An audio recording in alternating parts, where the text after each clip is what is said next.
The cameras flashed like lightning, each burst leaving white spots in Imani's eyes. The auditorium was packed, parents in expensive suits, students whispering, reporters with pens ready.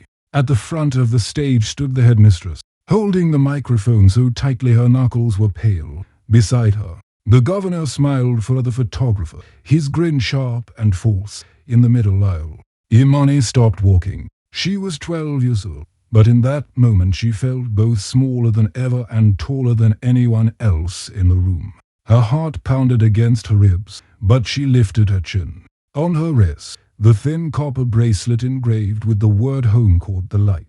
It was the only piece of her past she had left, and tonight, it felt like armor. Behind her, a chair scraped across the polished floor. The sound was soft, but it cut through the noise like a blade. Noah, the quiet boy no one ever noticed, stood up. His voice came out low, almost like a secret meant only for her. It's time. At that same moment, the side doors burst open. Miles Cade, Imani's father, entered the room. No security guards, no polished speech prepared. Just a man moving fast, with rage burning in his chest. He was one of the richest men in the country, a billionaire who had built cities. But right now, he wasn't an architect or a businessman. He was just a father who had been told his daughter didn't belong. He walked to the stage and climbed the steps. The room hushed as if the air itself had frozen. Miles took the microphone from the headmistress with a steady hand. His voice was calm, but every word carried weight. "Before we celebrate," he said, "let's tell the truth." Murmurs spread like fire through the crowd. Imani squeezed her bracelet tighter, feeling the word home press against her. She looked up at her father, then at Noah, and something inside her told her not to hide anymore. Noah stepped forward. He was thin, quiet, with sleeves pulled down over his arm. For years, no one had listened to him. But now, when he spoke, the microphone seemed to bend toward him, as if even the machines knew this moment mattered. "My mother worked here," he said. His voice was soft, but it carried through the hall. "She cleaned these halls at night. She saw things no one wanted to see. She found out money meant for scholarships was stolen. When she asked questions, she lost her job. 2 weeks later, she was dead.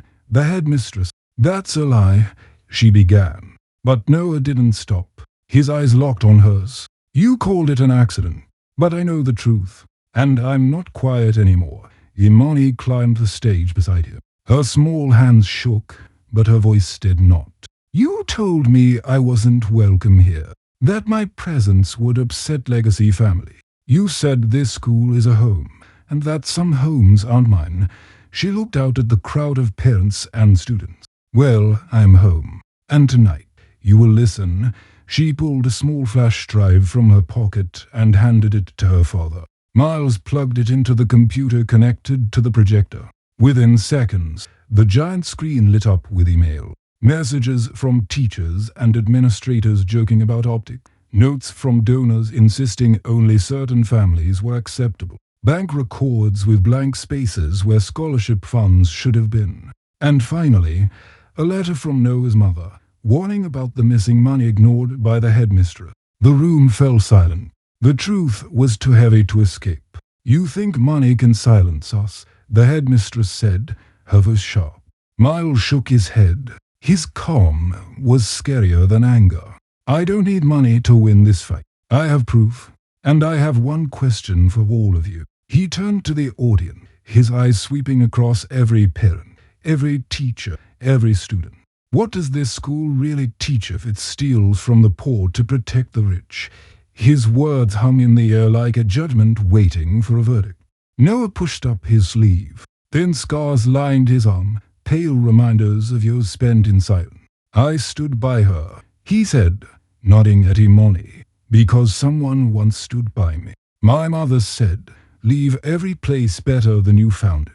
She didn't just clean floors. She tried to clean lies. Tonight, we finish what she started." Imani's eyes burned. But she didn't cry. She stepped forward and spoke into the microphone. "We're not leaving. We live here now in your classroom, in your rules, in your headline. We'll stay until every name you erased is written back. Suddenly, sirens blared outside. Blue lights flashed through the windows. Police officers marched into the hall. The headmistress found her confidence again and shouted, "Arrest them for trespassing." The lead officer looked at the projector screen, then at the crowd, then back at Miles. His face was tense. He knew the cameras were rolling. Miles raised his hand, open, steady. "You'll live right now," he told the officer. "The world is watching.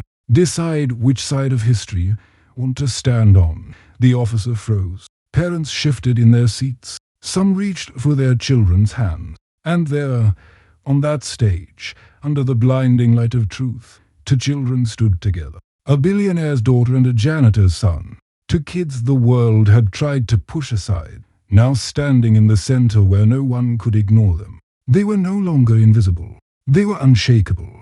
Imani's world began with a courthouse bench and a copper bracelet that pinched her. She did not remember much from that day. Only the smell of lemon cleaner, the echo of shoes, and a man with tired eyes kneeling to her height. "Do you want to come home with me?"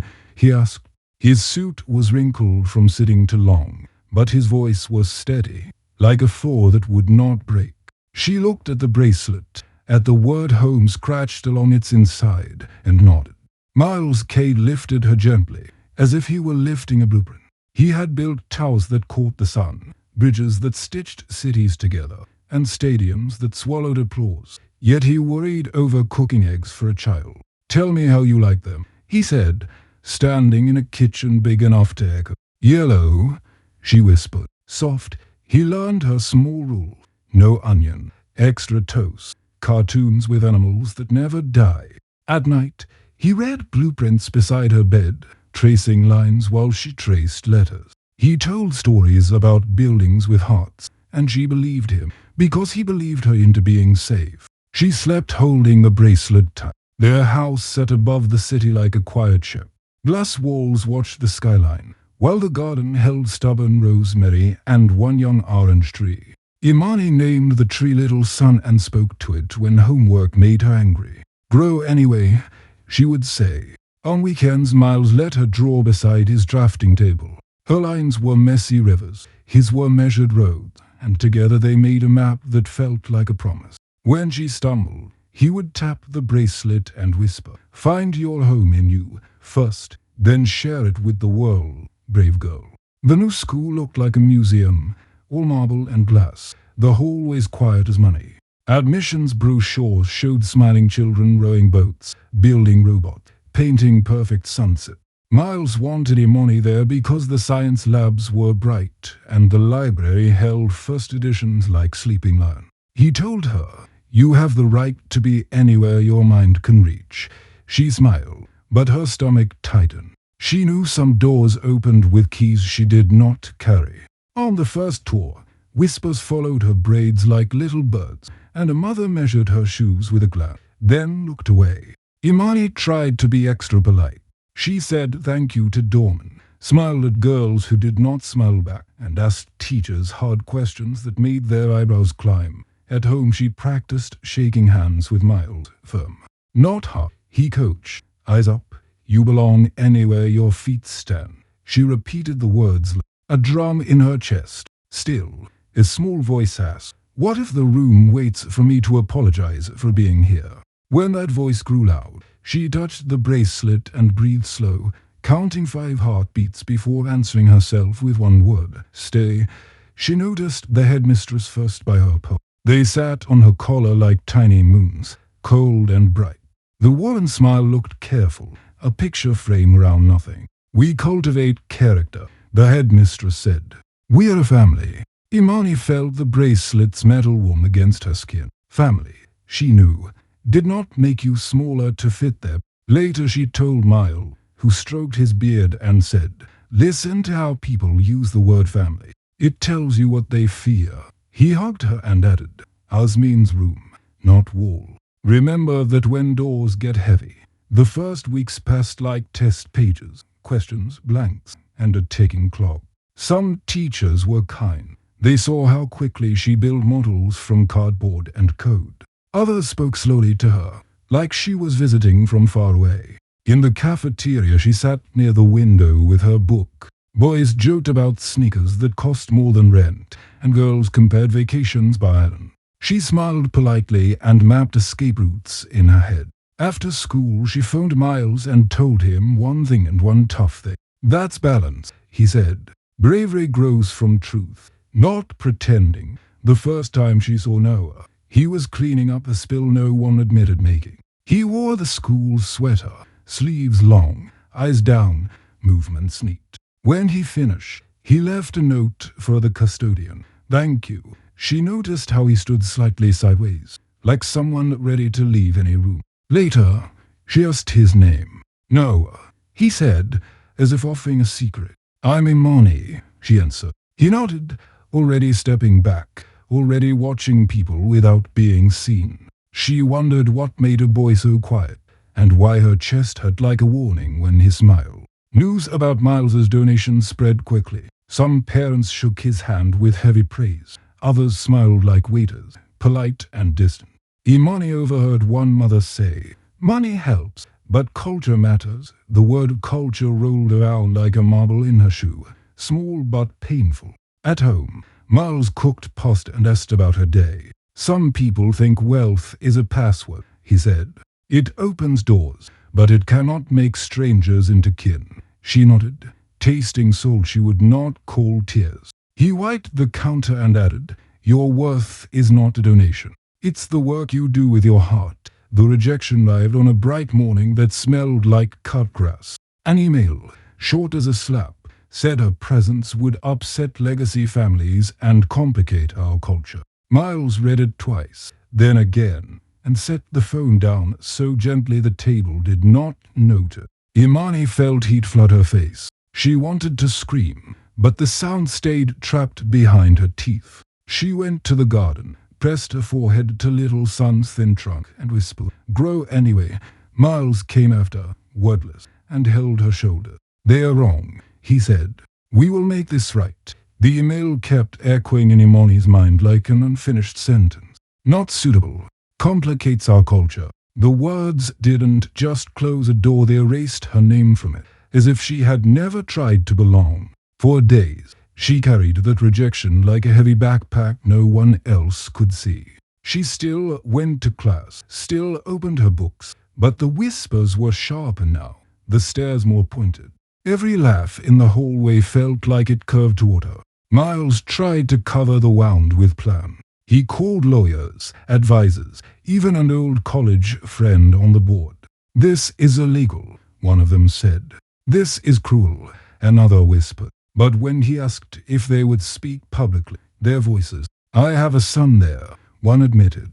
"I can't risk it." Miles shut his laptop late that night, pressing his palms into his eyes. Power had always felt like a hammer in his hand. Now it slipped through like sand. At breakfast the next morning, he set down his coffee and studied Imani across the table. She was stirring oatmeal until it lost its shape. "You know," he said gently, "sometimes battles aren't won with will. Sometimes they're won with truth." She didn't answer. She only twisted the copper bracelet on her wrist until her skin turned red. He reached across the table, his hand large and warm over hers. "Don't let them tell you who you are. That's our job. Yours and mine." She met his eyes for a second, then looked away, ashamed of her tears. At school, the silence was louder than insults. Children passed by without speaking, teachers avoided her gaze, and even the cafeteria workers looked rushed, as if standing near her might stain them. Imani sat at her usual table by the window, tracing circles into the condensation of her water glass. She tried to imagine a future where she was older, stronger, and touchable. But the future felt far away. Then came Noah. He slid into the chair across from her without asking. His tray carried nothing but an apple, cut neatly into slices. He ate one piece slowly, his eyes on her book instead of her face. She waited for him to laugh, to repeat the cruel words she'd overheard others say. But he stayed quiet. Finally, she asked, "Why are you sitting here?" He shrugged. "It's empty." "Maybe for a reason." "Maybe," he said, and popped another apple slice into his. He chewed carefully, then added, "But empty seats don't bother me." Imani tilted her head, curious. They don't know. I'm used to them. It wasn't much of a conversation, but it was more kindness than she'd felt in weeks. She noticed his sleeves again, always pulled low, even in warm weather. She noticed how he kept his voice steady, but his eyes darted to the doors as if expecting someone to burst through. She didn't press him for answers. For the first time in a long while, she didn't feel completely invisible. The days stretched. Noah didn't become talkative, but he became present. He carried her books once when she tripped on the stairs. He shared his notes when a teacher pretended not to see her hand raised. He sat with her during group projects no one else wanted her in. When she thanked him, he only said, "My mom always told me stand where you're needed." Imani clung to those words. They felt like a blanket on a cold day. She wanted to ask more about his mother, but something in his silence warned her not to. She understood silence. Sometimes it was pain, sometimes protection. She didn't need details to recognize the weight behind his eyes. At home, Miles noticed the change. "You seem lighter," he said one evening, watching her sketch shapes at the kitchen island. She shrugged. "There's a boy." His eyebrows lifted. "Oh," she rolled her eyes. "Not like that. He's just there, where no one else is." Miles smiled, a little sad, a little proud. "Sometimes that's all you need, a witness. Someone who says, 'I see you.'" The headmistress called a meeting the next week. Parents filled the library, their perfume thick in the air. Imani sat at the edge while Miles took his seat at the front. The headmistress cleared her throat, pearls shining under the lights. "This institution has always stood for excellence," she began. "And excellence requires careful selection. We cannot compromise our culture." Miles's hand clenched into a fist on the table. He wanted to shout, to tear the lie apart. But Imani placed her small hand on his, shaking her head. She whispered, "Not yet." He looked at her, surprised. She was only 12, yet there was steel in her voice. He forced himself to breathe. She was right. After the meeting, Noah found her in the hallway. He handed her a folded piece of paper. "From my mom," he said, then walked away before she could ask. She opened it carefully. The paper was worn, edges soft from being touched too often. The note read, "Truth is heavy, but it is not yours to carry alone. Find someone who will carry it with you." Imani pressed the paper to her chest. The copper bracelet warmed as if answering. For the first time since the rejection, she felt a spark of something stronger than anger. She felt the beginning of a plan. That night, she placed the note under her pillow, next to her bracelet. She whispered to both, as if they could hear, "I won't carry this alone. Not anymore." Outside, the city lights flickered. Inside, a storm was quietly gathering, waiting for its moment to break. By the time the whispers reached every corner of the school, Imani already knew the truth. She wasn't welcome, not in the classroom, not in the cafeteria, not even in the playground where laughter should have been free. But now the rejection wasn't just a silent wall. It had become a stage for cruelty. It started with a note slipped into her locker. The paper was crisp, the handwriting neat. "Money can't buy culture." She stood there holding it, her hands trembling, while two girls walked past giggling. She crumpled the note, shoved it deep into her pocket, and told herself not to cry. Crying here was like bleeding in shark water. Later, in science class, the teacher asked the students to form pairs. No one looked her way. Chairs scraped, voices rose, and when the dust settled, she was the only one left standing alone. The teacher cleared his throat awkwardly, pretending to shuffle papers. "Imani, perhaps you can observe today." Her cheeks burned. She sat down, arms crossed, wishing she could disappear. At lunch, the cruelty turned sharper. A boy slid a tray across the table toward her, a single slice of bread in the center. "That's charity food," he said. "Fits you." His friends laughed, and the sound spread like wildfire across the... Imani froze. She could hear her father's voice in her head. "You belong anywhere your feet stand." But her feet felt heavy, nailed to the floor. She pushed the tray back and walked out, head high, even as her chest caved inside. She ran to the garden at home that afternoon. The orange tree she called Little Sun had grown taller, its leaves stretching toward the sky. She pressed her face into its branches and whispered, "Grow anyway. Grow even when no one wants you here." The bracelet on her wrist dug into her skin, the word home leaving a red mark. She stared at it and thought, if I am home, why does everywhere feel like a log? Miles noticed her quiet that evening. He had prepared her favorite meal, yellow eggs, soft, with extra toast, but she barely touched it. "Tell me one good thing," he said gently, their ritual to balance every day. She shrugged. "The tree's taller." Then, after a pause, "But I'm not." He reached across the table, brushing his hand over hers. "You are taller," he said, "in ways they don't measure." She wanted to believe him, but the weight of the day pressed too hard. The next morning, something shifted. Noah found her in the hallway, shoulders slumped, trying to disappear into the lockers. He stepped in front of her, holding out another folded note. "Don't let them decide your worth," it read in shaky handwriting. "They're smaller than the lies they tell." She looked at him, her eyes wide. "Did you write this?" He shook his head. "My mom did. Years ago. She used to leave notes for me when school felt too heavy." His gaze dropped to the floor. "I kept them all." Imani swallowed hard. "Why give this one to me?" "Because you look the way I used to feel." For a moment, the hallway noise faded. The footsteps, the laughter, the cruel whispers, they all blurred until it was just the two of them standing there, two kids holding onto scraps of hope left behind by someone who believed in better. But cruelty wasn't done testing her. During history class, the teacher asked students to present their family trees.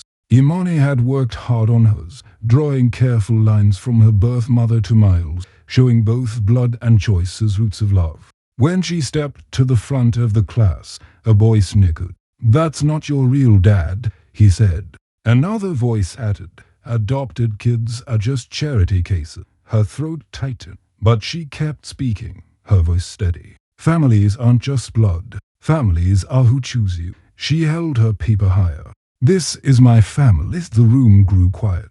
Some students looked down, guilty. Others kept their smokes. But Noah was watching from the back, his hands folded tightly on his desk. When she returned to her seat, he mouthed a single word. After class, she found him waiting by the door. "How do you stay quiet when everyone tries to crush you?" she asked. He hesitated, eyes shadowed. "Silence isn't always weakness. Sometimes it's a shield. But sometimes," he looked at her, his expression sharper than usual, "sometimes silence keeps the truth buried." His words stayed with her long after he walked away. Silence could protect, but it could also imprison. And deep inside, she felt something stirring. Maybe it was time to break silence, not hide behind it. That evening, Miles found her sitting on the balcony, staring at the city light. She handed him the cruel note from her locker. He read it, his jaw tightening. For a moment she thought he would storm into the school that very night, demand answers, burn bridges with his fury. But instead he sat beside her, quiet. "Do you know why I build buildings?" he asked finally. She shook her head. "Because when I was your age, people tried to keep me small. They told me where I could live, how high I could reach. So I built higher than their hate." He turned to her. "You don't have to fight like, but you must never believe them. Their cruelty is noise. Your truth is foundation." She leaned against him, the copper bracelet pressing warm against her skin. The note from Noah's mother rested in her pocket. The rejection still hurt, but it no longer felt like an ending. It felt like the spark of a storm. And storms, she knew, could tear down walls. Imani began to notice things about Noah that no one else cared to see. The way his eyes tracked every adult who walked into a room.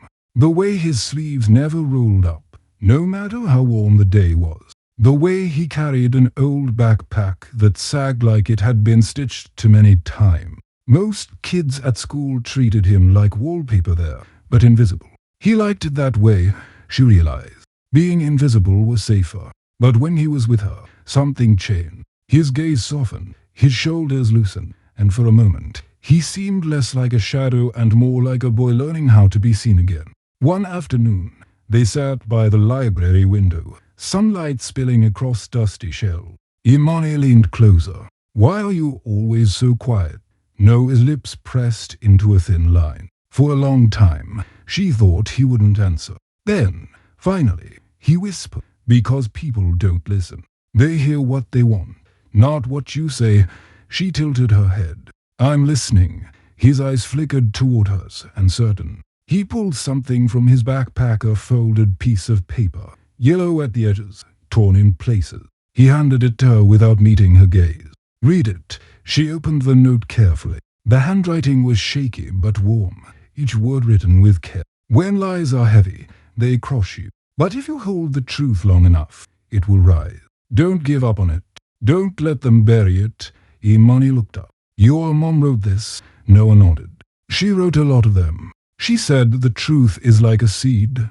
You plant it, and even if someone tries to cover it with dirt, it still grows." His voice cracked. "She believed that." Imani swallowed, her throat tight. "Where is she now?" The silence that followed was sharp. Noah's hands tightened into fists on his lap. Knuckles. "Gone," he whispered. She worked here, cleaning. She found out things. Money that wasn't where it should be. Kids who were supposed to have scholarships but didn't. She told the headmistress." His eyes darkened, and for the first time, Imani saw anger burn beneath the quiet. 2 weeks later, they said she slipped on the stairs. Fell. Broke her neck. Imani's stomach twisted. "Do you think?" "I don't think." Noah interrupted, his voice shaking. "I know." She didn't fall. She was silenced. The word silenced hung between them like a shadow that reached across the room. Imani's fingers traced her bracelet, the copper warm against her skin. She wanted to tell him it wasn't true, that adults wouldn't let such things happen. But deep inside, she knew. She had seen the way the school whispered, the way cruelty wore a smile. She believed him. "Why haven't you told anyone?" she asked softly. He gave a hollow laugh. "Who would listen? I'm just the janitor's son." Poor kid. Quiet kid. They already buried her story. If I spoke, they'd bury me too. Her chest. She thought of her father, Miles, who always told her to fight, to stand tall, to build higher. She thought of the rejection email, of the note in her locker, of the laughter in the cafeteria. She thought of Noah, standing beside her anyway. "You're not buried," she said firmly. "You're still here." Noah looked at her, something flickering in his eyes. Hope, maybe, or disbelief. "Why do you care?" he asked. "Because you cared first," she answered simply. The library clock ticked. Outside, students laughed in the courtyard. Inside, two children sat together, the truth between them like a fragile flame. That night, Imani couldn't sleep. She lay awake staring at the ceiling, the bracelet pressed against her palm. She thought about Noah's mother, Miss Alvarez, though Noah hadn't said her name. She thought about the stolen money, the silenced voice. And she thought about herself. What if this school wasn't just cruel?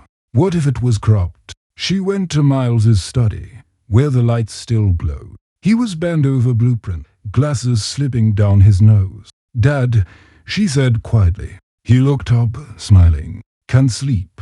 She walked closer, her voice trembling. "What if I told you someone died because of this school?" His smile faded. "What do you mean?" She hesitated. Noah's trust felt like glass, fragile, easy to shatter. She didn't want to break it, but she also knew her father was the only person strong enough to fight the storm they were stepping into. I think there's something darker here, more than just rejection." She met his eyes. "And I don't think I can carry it alone." Miles leaned back, studying her. He didn't push, didn't demand detail. He simply reached out and placed his hand over hers. "Then we won't carry it alone," he said. "Whatever it is, we face it together." She exhaled, relief flooding her. She didn't tell him everything yet. Not Noah's scars, not the details of his mother's death. But she knew the time would come. And when it did, the truth wouldn't stay buried. The next morning at school, She found Noah by the lockers. "Your mom's truth won't stay underground forever," she told him. He looked at her with guarded eyes. "What if no one believes us?" Imani tapped her bracelet. "Then we'll make them believe." For the first time since they met, no smile. Not the shy half-smile, not the careful tilt of his lips, but a real smile, full and alive. And in that moment, Imani knew they were no longer two kids carrying separate weight. They were allies, and together, they were about to shake the ground the school stood on. Miles Cade had built his empire on foundations that could not crack. Steel, glass, concrete, those were his languages. But when it came to his daughter's pain, there was no blueprint to follow. The more he watched Imani retreat into herself, the more he knew something larger than rejection was festering inside those polished school walls. One evening, he called his lawyer, an old friend who had fought beside him in earlier battle. "I want every record," Miles said. "Scholarships, donations, endowment. If there's a single coin out of place, I want to know." The lawyer hesitated. "Miles, this school isn't just a school. It's tied to the governor's office, to donors with power. You pick this fight, and you're taking on more than a headmistress." Miles looked at the photo on his desk. Imani at age, wearing a paper crown she made herself, grinning like the sun lived inside her. "Then so be it," he said. "I've fought harder battles for less important reasons," the lawyer sighed. "I'll see what I can find." Miles found Imani curled up in her bed, the copper bracelet pressed to her lips. He sat on the edge of her mattress. "Baby girl," he said softly. "What aren't you telling me?" She hesitated. Her mind went back to Noah's haunted eyes, to the note written by his mother, to the silence that weighed heavier than words. I can't say it yet," she whispered. "But it's big, and it's not just about me." Miles brushed her braids from her forehead. "You don't have to carry it alone. Whatever it is, you bring it to me when you're ready." She nodded, but her heart felt torn. She wanted to protect Noah's trust. At the same time, she knew her father's strength was the weapon they needed. The following week, the lawyer returned with a folder. He placed it on Miles's desk like it was made of fire. "You didn't hear this from me," he said, eyes darting round the office. "But there are missing funds. Hundreds of thousands of dollars. Donations meant for scholarships redirected to a private account." Miles flipped through the papers, his chest tightening. "Whose account?" The lawyer lowered his voice. "It leads back to the headmistress. But it doesn't stop there. Some of that money found its way into campaign funds. The governor's." Miles closed the folder, fury steady in his vein. "So they're not just liars. They're thieves." The lawyer gave him a hard look. "Be careful, Miles. People like this don't protect themselves with laws. They protect themselves with power. And people who get too close to the truth," he trailed off, "they don't always walk away clean." For a moment, Miles thought of his daughter, of her small hands drawing beside him, of her brave voice saying families are who choose. He thought of the little boy with haunted eyes who had begun sitting at her side. Then he thought of something darker, the feeling that this wasn't just about rejection or cruelty. It was about survival. That night, over dinner, Miles decided to push a little further. "Imani," he said gently, "do you know anything about these missing scholarships?" She froze. Her fork clattered against the plate. Her heart raced. "Why do you ask?" "Because someone took money that should have helped kids like you," he said. "And someone covered it up." Her mind flashed to Noah's trembling hand, to the word he used, silent. She lowered her gaze. I think someone tried to tell the truth, and they were hurt for it." Miles leaned forward. His voice dropped to a whisper. "Who?" Imani shook her head quickly. "Not yet." "Please, Dad." "Trust me." He exhaled slowly, fighting the urge to demand answers. "Instead," he nodded, "I do trust you. But when the time comes, I'll be ready." In her room later, Imani replayed the conversation. She wanted to protect Noah, but the truth was becoming too heavy to carry. She unfolded his mother's note again. "Find someone who will carry it with you." She realized she had already found Noah and Miles. Meanwhile, Noah was wrestling with his own fears. He sat on the floor of his tiny bedroom, surrounded by the notes his mother had written. Each one was a fragment of her voice, scraps of courage she left behind. He traced the words with his finger, wishing they could answer him back. Don't give up on it. Don't let them bury it. But what if speaking up buried him instead? At school the next day, the whispers were sharper than ever. Someone had heard about Miles's lawyer sniffing round. A boy muttered, "She's gonna ruin everything for us." A girl hissed, "If she doesn't leave, we'll make her." Imani kept walking, her bracelet tapping against a desk when she sat down, the sound steady, like a drumbeat. At lunch, Noah slid into the seat across from her. He didn't bring food this time. He brought an envelope. His hands shook as he pushed it toward her. "What's this?" she whispered. "Proof," he said, his voice low. "Copies of my mom's letters. She sent them to the board, to the headmistress, even to the governor's office. Nobody answered, but I kept them." Imani's eyes widened. "Why are you giving this to me?" "Because they'll listen to you before they ever listen to me," he said bitterly. "You're Miles Cade's daughter." "I'm nobody." She shook her head. "You're not nobody. You're the reason I haven't given up." For the first time, Noah looked at her without the shield of silence. His eyes glistened. "Then don't waste it," he said. "Don't waste her truth." Imani tucked the envelope into her backpack, her heart pounding. She knew what it meant. This wasn't just a fight anymore. It was his mother's too.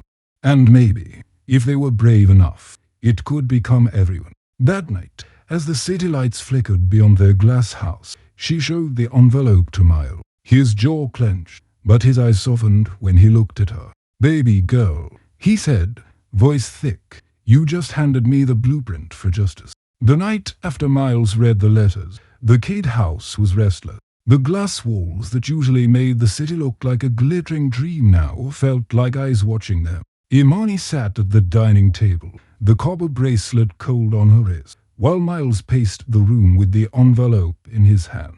Noah's words replayed in her head. Don't waste her truth. Finally, Miles stopped pacing. He set the envelope down and pressed both palms flat against the table. "We have two choices," he said. "We can take this to the police, or we can take it to the public." Imani looked up. "The police are tied to the governor," she said quietly. "Noah's mom already tried that."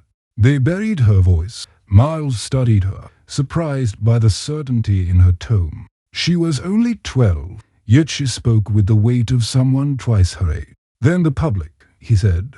"How?" she asked. "The school's annual gala," he replied. "It's in 3 weeks. The media will be there. The governor will be there. Every parent and donor will be there. They expect me to stand on stage and hand them a check. Instead, I'll hand them the truth." Imani felt her pulse quicken. "We'll expose them in front of everyone." "Yes," Miles said. His voice carried the sharpness of steel being fought. "They wanted to shame you quietly. We'll shame them loudly." For the first time in weeks, Imani felt something close to hope. But the weight of Noah's trust pressed on her chest. "What about him?" she asked. "What if this hurts him more?" Miles lowered his voice. "Then we make sure it doesn't. If this fight has his mother's name in it, he deserves to choose how it's told." The next day, Imani found Noah by the lockers, his head bent, his fingers tapping against the strap of his worn backpack. She pulled him aside. "My dad wants to expose everything at the gala." Noah froze. "The gala?" "In front of all of them." "Yes," she said, "but only if you agree." For a long moment, he didn't answer. His silence felt heavier than usual, like a door closed tight. Then, finally, he whispered, "She always wanted the truth to shine. She'd say, 'Secrets rot in the dark.'" He lifted his gaze, his eyes trembling but steady. "So let's drag it into the light." Imani nodded, relief flooding her chest. "We'll do it together."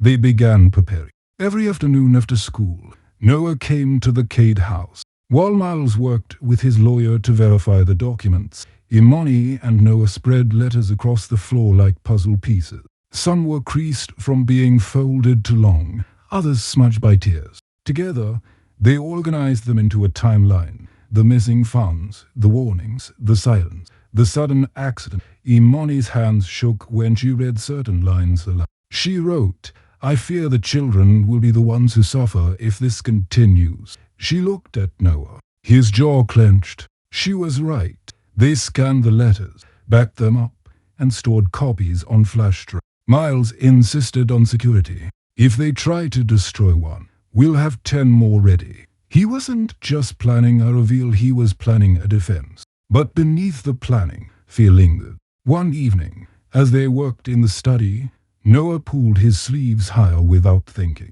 Scars crossed his arms like pale lines on a map. Imani froze, then whispered, "They hurt you, didn't they?" Noah quickly tugged the sleeves back down. "Not them," he muttered. Me, the words landed heavy. Imani's throat tightened. She wanted to tell him he was wrong, that the pain wasn't his fault, that silence should never cut that deep. Instead, she reached across the table and laid her hand over his. "You don't have to hide anymore. Not with me." For a second, his walls cracked. His eyes glistened. He gave the smallest nod, then looked back at the papers, hiding his face. But that moment stayed with both of them. Meanwhile, word spread that Miles Cade was preparing a historic donation at the gala. The school board whispered excitedly. The headmistress polished her speech. The governor's office issued a statement praising Cade's commitment to education. They had no idea the storm building behind his calm exterior. One night, Imani sat with her father in the garden. The orange tree, little sun, had grown taller, its branches reaching upward stubborn. She touched one of the leaves and whispered, "Grow anyway." Miles placed an arm round her shoulder. "When you walk onto that stage," he said, "remember you're not small. You're not charity. You're truth.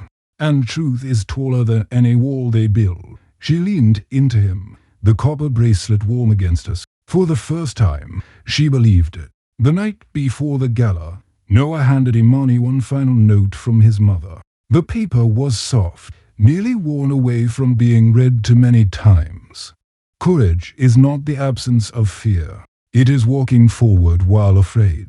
If you fall, let it be forward." Imani pressed the note to her chest. "We'll walk forward," she said.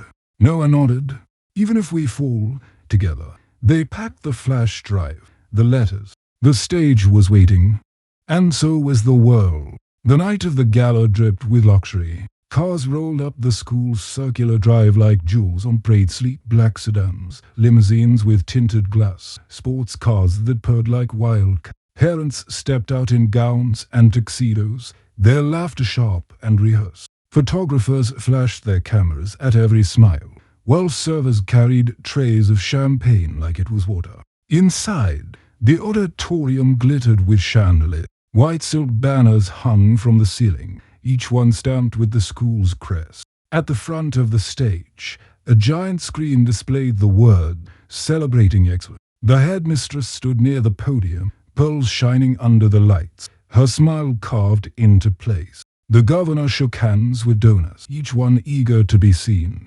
Imani entered quietly, her copper bracelet hidden under the sleeve of her dress. Noah walked beside her, nervous but steady. He wore a borrowed blazer that was a size too big, but his chin was high. Miles followed, tall and calm, his presence turning heads as soon as he stepped inside. Conversations dipped into whispers. "That's Cade, the billionaire. He's giving the big donation tonight." No one suspected the truth they carried in a simple flash drive tucked into Imani's. She squeezed Noah's hand as they walked through the glittering crowd. "Remember," she whispered, "we're not here to fit in. We're here to speak." He nodded, his jaw tight. "Then let's speak loud enough to shake the wall." The program began with music. A string quartet played softly while students recited poems about heritage and future. Parents applauded politely, clinking glasses. When the governor stepped up to the microphone, the applause grew thunderous. "We are here tonight," he boomed, "to honor a legacy of excellence. This school represents the best of our values, and no one understands those values better than our honored guest, Mr. Miles Cade." The crowd clapped, cameras flashing as Miles rose from his seat. Imani's heart pounded. Noah's hands were clenched so tightly his knuckles shone white.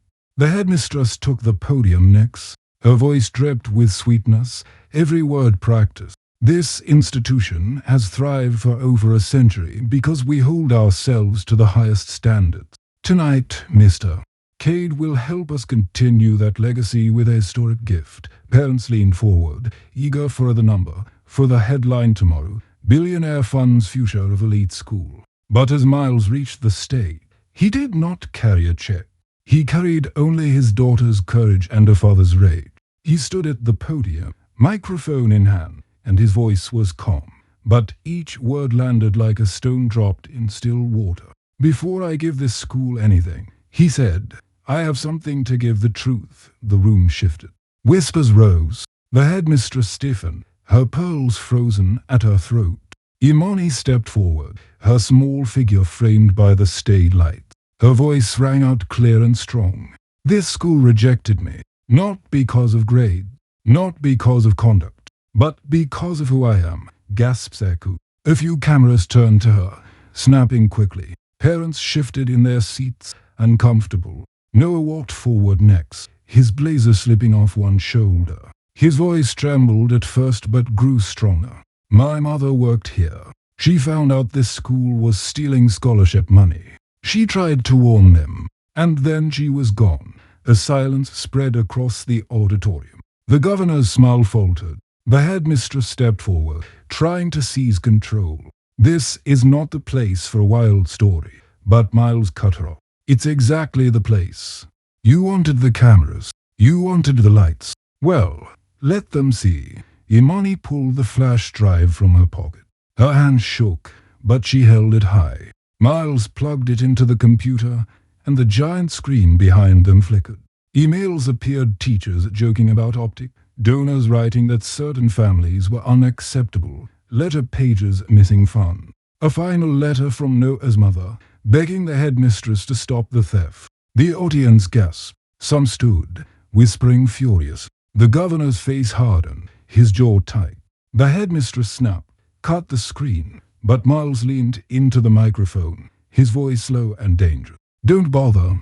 It's already backed up. Tonight, you can silence nothing. Imani's bracelet glowed under the lights as she gripped the microphone. Her voice rose, trembling but powerful. You told me I didn't belong here, but I do.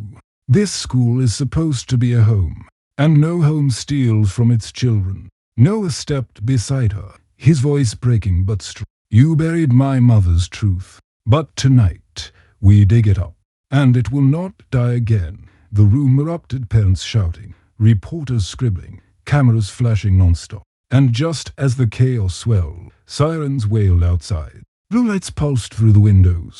The headmistress pointed at the stage. Arrest them, she screamed. The officers entered, their boots echoing. The governor raised a hand, his voice booming. Remove them now. But one officer froze, eyes fixed on the screen. He saw the evidence, the truth spilled for all to see. His hand hovered over his radio, torn. Miles stepped forward, palms open, voice calm but sharp. You're live right now. Every camera is rolling. Decide, are you here to silence children or to protect the truth? The officer's jaw tightened. He lowered his hand. The room held its breath, and in that fragile silence, two children stood at the center of a storm. A billionaire's daughter and a janitor's son, to voices the school had tried to bury no louder than the whole world's lies. They had cracked the walls. The auditorium had never felt so small. The earth itself seemed to tremble, heavy with panic and disbelief. Parents who had once smiled proudly at the banners now whispered behind manicured hands. Some pulled out their phones, recording the chaos, their children tugging at their sleeves. The reporters in the back scribbled furiously, cameras rolling without pause. On the screen behind the stage, the evidence still glowed like fire against darkness. The stolen funds, the cruel emails, the letter from Noah's mother. Each word burned a hole into the story the school had tried to sell. The headmistress fought to reclaim the stage. Her pearls shone under the light as she gripped the microphone so tightly it shook. This is nonsense, she barked. These are fabrications, digital tricks. You cannot trust children and their fantasies. Imani stepped forward, the copper bracelet hot against her skin. Her voice was steady. My life isn't a fantasy. Neither is his. She gestured to Noah. Your lies are. Gasps rippled through the crowd. Some parents clapped nervously, as if unsure which side to choose. Others scowled, clinging to the image of the school they had paid fortunes to preserve. The governor leaned toward the microphone, his voice booming with authority. Mr. Cade, this spectacle is dangerous. You are damaging a respected institution. Miles did not flinch. He looked at the governor as if measuring a weak beam in one of his buildings. Respected, he said. Conley, what respect does a school deserve if it robs the poor to comfort the rich? A reporter shouted from the back. Governor, did your campaign accept funds from the school's account? The governor froze, his practiced smile faltering. That is an outrageous claim, he said quickly, sweat beading at his temple. But whispers spread through the crowd. A parent muttered, I donated to that fund. Another hissed. They said my niece lost her scholarship because she wasn't. The room was fracturing, cracks spreading faster than anyone could patch. The headmistress slammed her hand on the podium. Enough, she cried. Guards, remove them. The officers hesitated, their eyes flicking to the cameras, to the evidence glowing on the screen. The lead officer finally said, voice low, Mom, if this is real, we can't just. It's not real, she snapped. But the tremor in her voice betrayed her. Noah stepped closer to the microphone. His hands trembled, but his voice cut through like glass. You laughed when my mother begged you to listen. You called her poor, disposable. But she wasn't disposable, she was my mother. And tonight, everyone knows what you did to her. The silence after his words was heavier than any shout.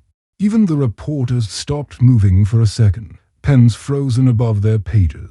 Then the noise returned, shouts, questions, voices colliding. A father stood, his voice shaking. My son lost his scholarship last year. You told us the funds were empty. The headmistress paled, her eyes darting from face to face. The governor shifted uncomfortably, tugging at his cuffling. Imani turned to the crowd, her small figure blazing under the lights. You built this school on lies. But tonight, we're tearing them down. Not with money, not with power, with truth. The crowd erupted again. Some clapped, some booed, some shouted questions at. Miles raised his hand, his voice calm but commanding. I came here ready to give you millions, but I will not fund corruption. I will fund change. I will fund justice. The reporters caught every word, cameras flashing like storm. The headmistress looked cornered, her face red with rage. You'll regret this, she spat. Both of you, she pointed at Imani and Noah as if they were criminals, not children. But Noah lifted his chin, his voice steady now. No, you'll regret underestimating us. The officers exchanged uneasy glances. The lead officer finally stepped onto the stage. Instead of arresting the children, he turned to the headmistress. Ma'am, I'm going to need you to come with us. Her face drained of color. What? This is absurd. I am the victim here. But the officer's hand closed gently but firmly on her arm. We've seen enough to warrant question. You'll have the chance to explain yourself. The crowd roared, some with approval, some with outrage. The governor backed away, his security detail closing. He whispered urgently into a phone, his calm mask crumbling. Miles stepped behind his daughter, placing a protective hand on her shoulder. You've done more tonight, he said softly, than most grown men manage in a lifetime. Imani looked up at him, the bracelet warm against her skin. Noah at her side. For the first time, she didn't feel small. She felt unstoppable. But deep inside, she knew this was only the beginning. Exposing the truth was one thing. Making sure it couldn't be buried again, that was the real battle. The storm had broken the walls, but storms didn't stop at the first crack. By morning, the school was no longer a fortress of silence. It was the front page of every newspaper, the headline of every news channel, the story that poured through every phone screen. Billionaire exposes elite schools' corruption, governor's campaign linked to stolen scholarship fund.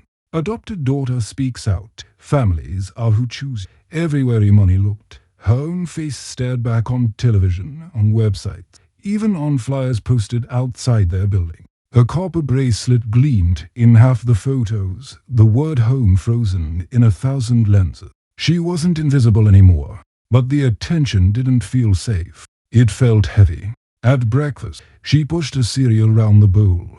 Miles sat across from her, reading one of the newspapers. "You know," he said quietly, "not every battle ends when the truth comes out. Sometimes that's when the war begins." She looked up, her stomach twisting. "What do you mean?" He set the paper down. "The governor isn't going to let this go. Neither are the donors. They have too much to lose. They'll come for us. And when they do, they won't aim at me, they'll aim at you." Imani swallowed hard, fingers tightening round her bracelet. She wanted to be brave, but she was still just 12. She nodded anyway. "Then we'll aim back." Noah came by that afternoon. His backpack slung low. He dropped onto the couch, avoiding her eyes. "They found me," he muttered. Imani's chest tightened. "Who?" "The reporters. They came to my building, asking questions, taking pictures. Neighbors staring like I'm some exhibit." His voice cracked. "I didn't ask for this. I didn't want to be the story." She reached out, her hand brushing his arm. "But you are the story. Your mom is the story. Without you, none of this would have come out." He shook his head. "You don't get it. They're digging into everything. My grades, my record, even..." His voice faltered, his eyes flicking to his sleeve. "Even my scars." Imani's heart ached. She thought of the lines she had glimpsed on his arms, the quiet pain he carried. "Those scars aren't shame," she said softly. "They're survival." He laughed bitterly. "Tell that to the world. They don't care about survival. They care about headlines." For a moment, they sat in silence. Then Imani reached for the folder of her mother's letters they had scanned. She pulled out the last one Noah had given her. "Listen," she said, reading aloud. "Truth is heavy, but it is not yours to carry alone." She lowered the page. "We carry it together, even when it hurts." Noah's eyes softened. He didn't smile, but he nodded. Meanwhile, the governor struck back. That evening, the news channels shifted their tone. Anchors began questioning Miles's motives. Headlines twisted. "Cage uses daughter for a publicity stunt." "Billionaire's feud threatens school's future." The governor gave a calm statement, denying all ties to the stolen funds. "This is political theater," he declared, "and I will not allow it to damage an institution that has educated generations of leaders." Miles threw the remote across the room, shattering it against the wall.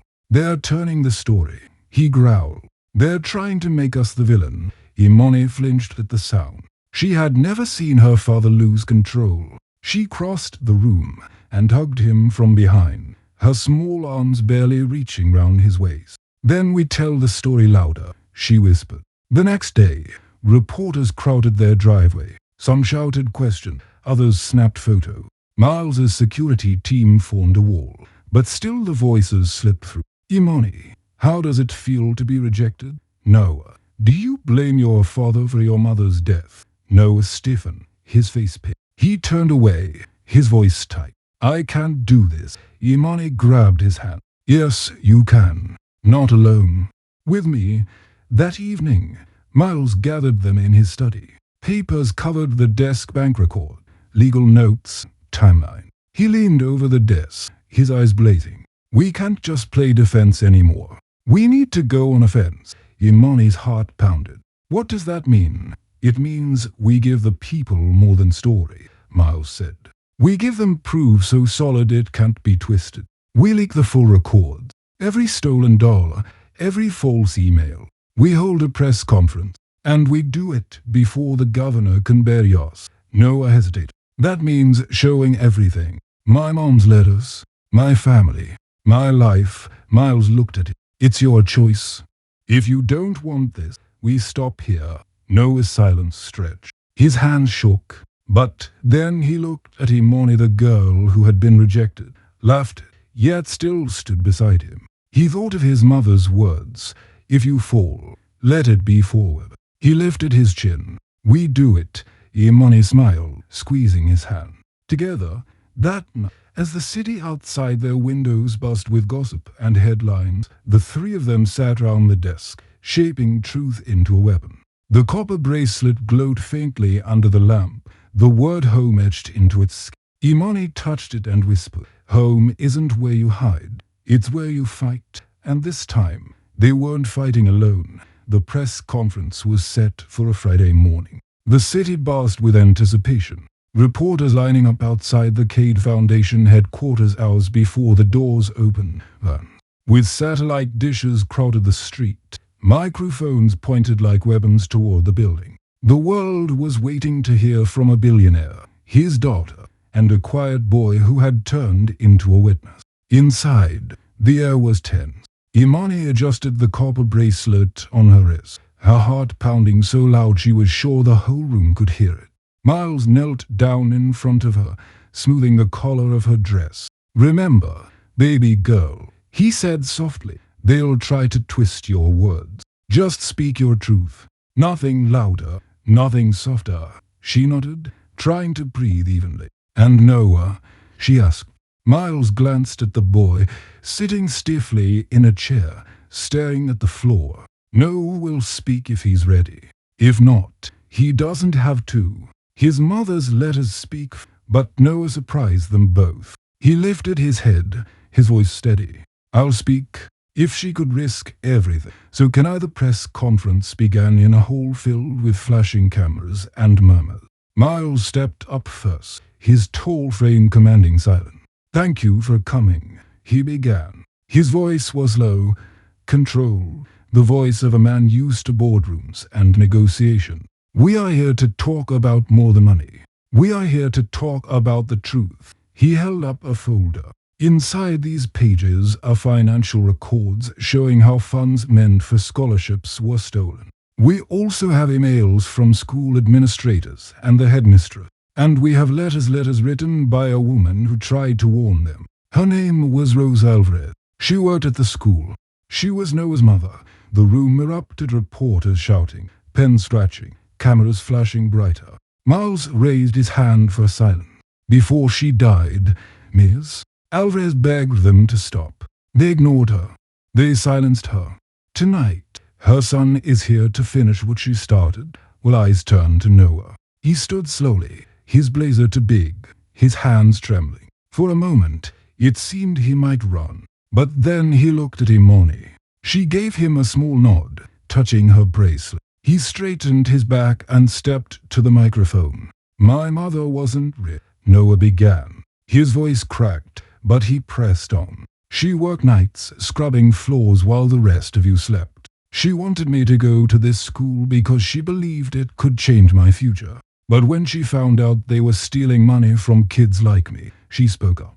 And 2 weeks later, she was gone." The room went silent. The only sound was the clicking of cameras. "She wasn't disposable," Noah said, his voice stronger now. "She wasn't invisible. She was my mother. And this school, this governor treated her like trash. I won't let them bury her truth." Gasps spread through the hall. Some reporters wiped their eyes. Others shouted questions all at once. "Governor, did you know about the funds? Noah, do you believe your mother was murdered? Mr. Cade, will you press charges?" Imani stepped up next. She was the smallest person in the room, but her presence silenced it instantly. She raised her wrist, showing the copper bracelet. "They told me I didn't belong, that I wasn't fit for their culture. But this bracelet says home. And home is not about blood or wealth. Home is about love and truth. And the truth is the school is broken. And we won't stop until it changes." Her words landed like fire.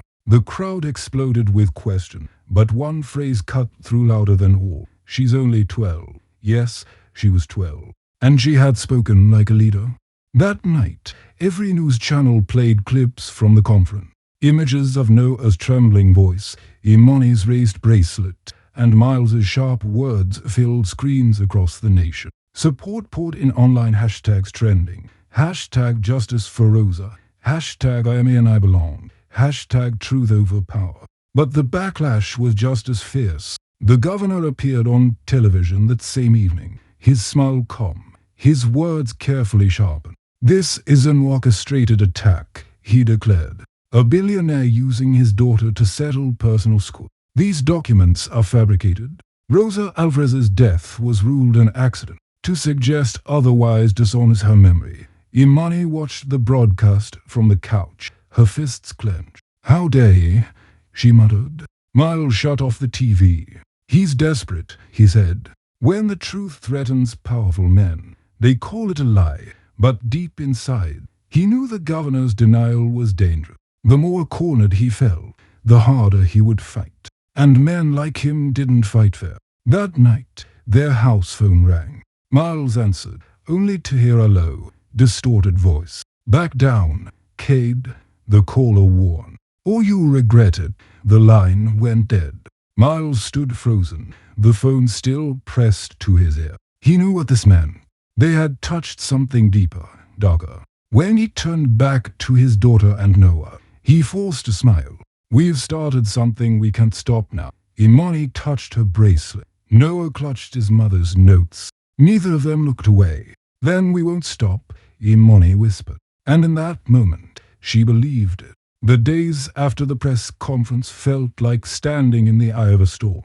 Calm on the surface, chaos all round. Supporters marched outside the school with signs that read "Justice for Rosa" and "Every child belongs." Strangers sent letters to the Cade house, some full of encouragement, others filled with hate.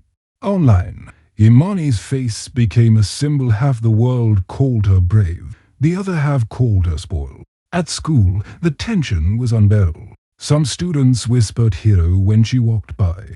Others hissed liar. Notes filled her locker again, this time harsher. "Go back where you came from. Your dad bought your voice. Stop ruining our school."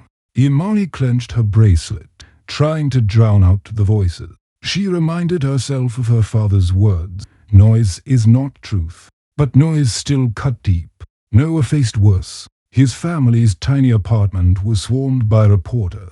Neighbors avoided them, afraid of attention. He walked into class one morning with dark circles under his eyes. "They keep calling us charity cases," he muttered to Imani. "My aunt wants me to stop. She says we're in danger." "Are you?"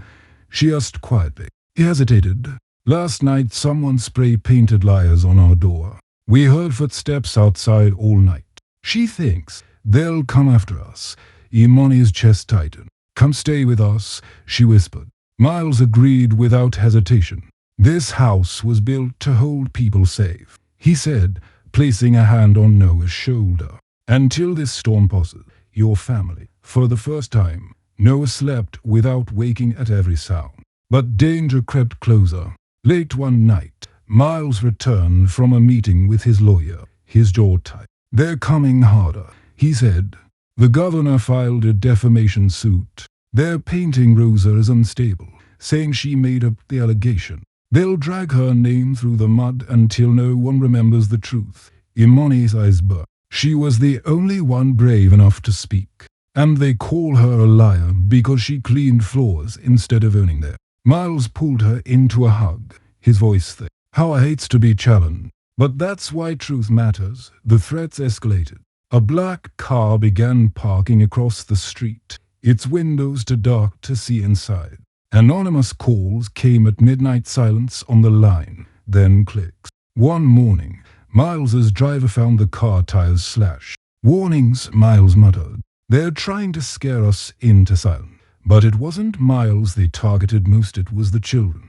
One afternoon, as Imani and Noah walked home from the park, a group of older boys blocked their path. They wore school jackets, their smiles cruel. "Hey Cade," one sneered, "heard your daddy's teaching you how to lie in public." Another added, "And you quiet boy, your mom tripped over a mop and died." "That's all." Noah froze, his fists clenched, his body shaking. Imani stepped forward before he could speak. Her voice was steady, sharp as a blade. "Say her name again," she dared. "Say Rosa's name, but say it with respect. Because she's the reason your school still has walls standing." The boys laughed, but something in her fire made them hesitate. They spat insults and walked away, muttering, but they didn't touch them. Noah collapsed onto a bench, his breath ragged. His voice cracked. I almost hit him. I wanted to. Imani put her hand over his. That's what they want. For us to fight like them. But we fight different. With truth. He looked at her, his eyes wet. How are you not scared? She held up her bracelet. I am scared. But this reminded me that fear doesn't decide who I am. The next day, Miles called a family meeting. Papers covered the table, news clips flashing on a screen. We can't run from this, he said. If we stay quiet, they win. If we back down, Rose's death stays buried. So I'm asking you both, do we keep going? Imani nodded instant yes. Noah hesitated, staring at his mother's letters spread on the table. He could almost hear her voice. If you fall, let it be forward. He lifted his chin. We keep going. Miles placed his hands on their shoulders. Then we prepare for war. The following week, threats grew darker. One morning, a brick crashed through their window, shattering glass across the living room floor. Attached was a note, stop or next time it won't miss. Imani's hands shook as she picked it up. Noah's face went pale. Miles's jaw tightened, his voice like iron. They think fear will break us, he said. But fear only proves how weak they are. That, as sirens wailed in the distance, the three of them sat together on the couch. Imani held her bracelet. Noah clutched a note from his mother. Miles wrapped his arms round them both. We are scared, Miles admitted softly. And that's okay. Courage isn't the absence of fear. It's moving forward while afraid. Imani whispered the words with him. Moving forward. Noah closed his eyes and breathed. Then we move, and with that, they chose. Not silence, not surrender, but forward no matter the cost. By the second week after the press conference, the story had grown too large to contain. What began as whispers about one school became national storm. News anchors debated it nightly. Was Kate's daughter a victim or a pawn? Was Rosa Alvarez a martyr or a troubled woman? Was the governor guilty or the target of a smear campaign? Imani saw her face everywhere on posters at protests, on magazine covers, even as a meme online with the word, families are who choose you. It made her proud but also uneasy. She was 12. She still liked sketching trees and eating soft eggs. Yet strangers were calling her a hero. At school, the split widened. Some students avoided her completely, afraid of being associated. Others walked beside her in silent solidarity. One girl slipped her a note that said, my cousin lost her scholarship too. Thank you. Imani folded it carefully and tucked it beside her bracelet. It reminded her that this fight wasn't only hers. Noah was struggling more. The weight of the spotlight pressed harder on him. Kids whispered about his scars, about his father who worked 2 jobs to keep the family afloat. They dig and dig. He muttered to Imani one afternoon, like I'm not allowed to be broken. You're not broken, she said firmly. You're proof that they couldn't bury the truth. He gave her a tired smile, but his eyes carried shadows. Meanwhile, Miles worked day and night with lawyers and investigators. Every new document they uncovered pointed deeper into corruption, school accounts funneled into political donation, donors rewarded with contract, names of children erased from scholarship lists. Each page was another brick in the wall they were building against the governor. But the governor wasn't staying quiet. His campaign flooded the airwaves with ads showing smiling students in uniforms, teachers praising the school, and him shaking hands with donors. The tagline, protecting our future. In a late-night press interview, he struck harder. Mr. Cade is a billionaire used to getting his way, he said smoothly. Now, he's using his adopted daughter as a weapon in his war against honest leaders. It's cruel, and it's shameful. When Imani heard those words, she felt her chest burn. Adopted daughter. He said it like it made her less real, less his. That night she curled into her father's chest, whispering, why do they hate me for being chosen? Miles held her. Because they've never been brave enough to choose love over blood. You are mine. Always. And no governor, no headline, no lie can take that from us. The next morning, Protesters filled the street outside their home. Some carried signs supporting them, justice for Rosa, truth over power.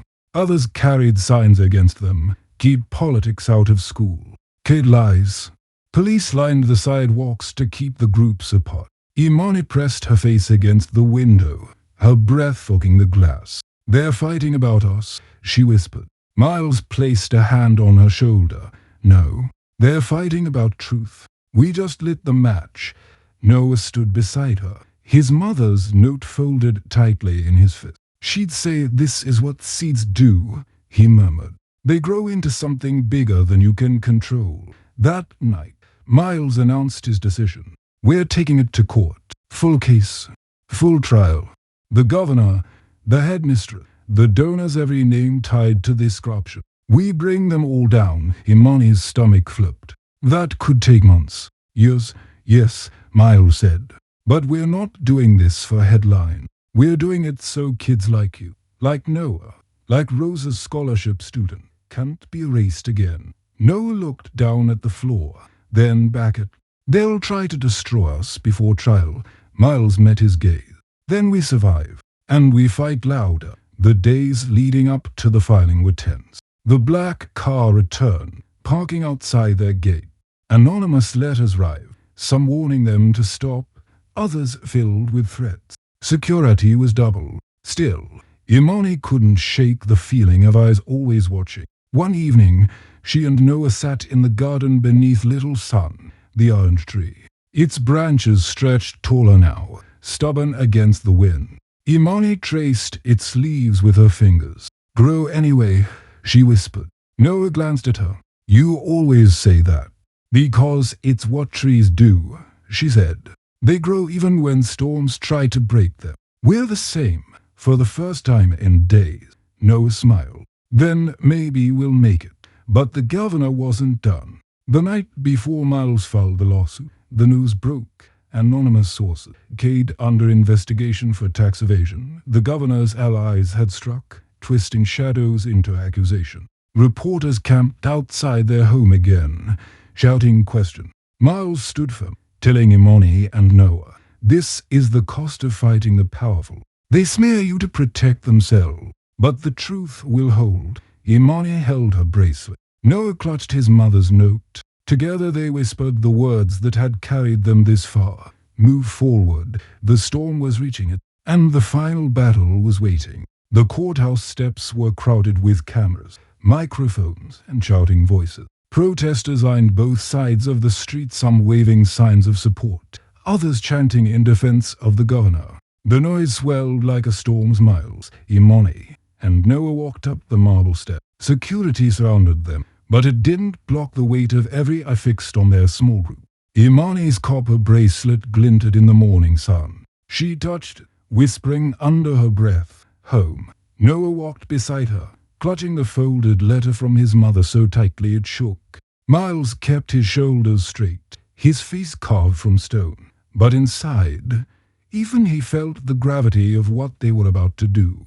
The courtroom was grand and cold, with high ceilings and wooden benches. The governor sat at the defense table, his suit perfectly pressed, his smile practiced. The headmistress sat beside him, her pearls still round her neck, though her hands trembled slightly. They looked like leaders, but the files stacked against them painted a different picture. The judge entered, and silence fell. Court is now in session, she said firmly. The prosecution began with the evidence. Financial records projected onto the screen. Emails mocking poor families. Scholarship lists with names erased. Each piece was like another brick stacked against the defendants. Murmurs rippled through the room as the weight of the truth grew heavier. Then came the witnesses. Teachers testified about being pressured to overlook certain students. Former donors admitted being promised favors. But the room shifted when Noah was called to the stand. He walked slowly, his small figure dwarfed by the witness chair. For a moment, he stared at the microphone as if it might swallow him whole. Then he unfolded his mother's letter and placed it in front of him. His voice trembled but grew stronger with each word. My mom believed in this school, he began. She believed it could change lives. She cleaned the floors at night so kids like me could walk them in the morning. But when she found out money for scholarships was being stolen, she tried to tell the truth. She wrote letters. She begged them to listen. He paused, his hands shaking. 2 weeks later, she was dead. They called it an accident. But I know she was silenced. The courtroom went still. The governor's lawyer objected, but the judge overruled. Noah continued, his eyes wet but steady. You can call me poor. You can call me quiet. But don't you dare call her a liar.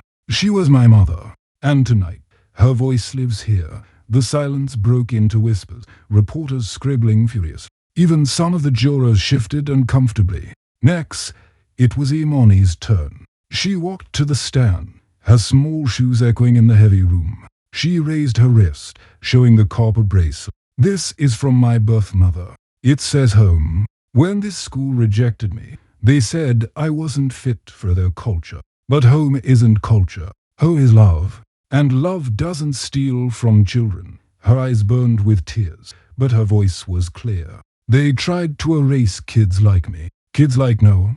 But we're not invisible. We're not disposable. We belong. The words hit like thunder. The judge leaned forward, her face unreadable. Parents in the gallery wiped their eyes. Miles sat at the table, pride swelling in his chest until it hurt. The defense struck back hard. The governor's lawyer accused Miles of fabricating evidence. He suggested Noah's mother had been unstable, overwhelmed by work, imagining corruption that wasn't there. He said Imani was being manipulated, her story exaggerated for drama. But each attack only sharpened the children's truth. Imani lifted her chin higher. Noah held his mother's letter closer. Finally, the governor himself took the stand. He smiled for the jury, his voice smooth as silk. I had no knowledge of these funds being misused, he said. Any suggestion otherwise is slander.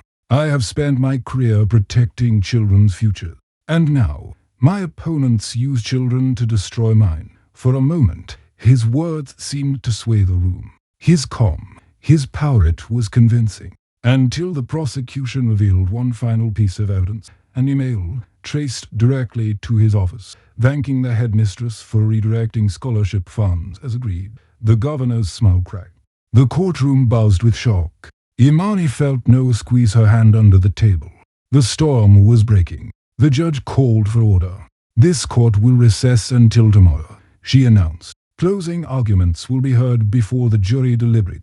As the gavel struck, the room erupted, reporters rushing out, parents shouting, lawyers whispering urgently. Miles stood, placing his arms round both children. You did it, he whispered. You brought their walls down. But Noah's eyes were shadowed. What if it's not enough? Imani touched her bracelet. Then tomorrow, we finish it. They walked out of the courtroom together, cameras flashing like lightning, the world holding its breath for the verdict. The final day of the trial arrived like the hush before a storm. The courthouse was packed tighter than ever, journalists squeezed into benches. Parents clutched their children's hands. Protesters outside shouted so loudly their chants shook the windows. Inside, the air was sharp with tension. Imani sat between her father and Noah, her copper bracelet cool against her wrist. She rubbed the word home with her thumb, whispering it like a prayer. Noah held his mother's letter folded neatly in his pocket, his lips moving silently as if repeating her word. Miles rested his hands on their shoulders, steadying them both. The judge entered.